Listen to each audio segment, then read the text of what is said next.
আসসালামু আলাইকুম রহমতুল্লাহ।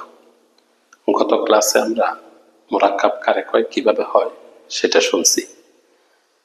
এখন পরে ক্লাসটা শুরু হচ্ছে। বোর্ডের মধ্যে দেখেন একটা নকশা লেখা আছে।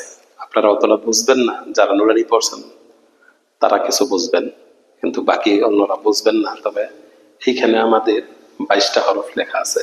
বলছিলাম না, আলিফের সঙ্গে 11 সুরাতে 22 হরফ মোরাক্কাব হয়, বাকি 7 হরফ মোরাক্কাব হয় না। তো বাকি 7টা বাদে এখানে 22টা হরফ লেখা আছে এই নকশাটার মধ্যে। এটা আমরা আস্তে আস্তে ভাঙ্গা সবগুলি বুঝাইব। ক্লাসগুলি খুব গুরুত্বপূর্ণ, আপনারা দেখবেন। এটা আমি একবারে পড়ি, বুঝতে পারবেন কেমন। এক দাঁত গোল মাথা, 3 দাঁত সদের মাথা, ত উল্টা দাঁত হায়ের মাথা, আইনের মাথা, লামের মাথা, গুল হা মিম।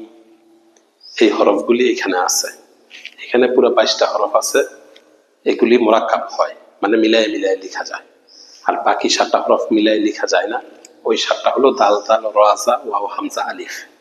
আর এখানে হলো এই নকশাটা আবার করি। এক দাঁত গোল মাথা, 3 দাঁত সদের মাথা, ত উল্টা দাঁত হায়ের মাথা, আইনের মাথা, লামের মাথা, গুল হা মিম।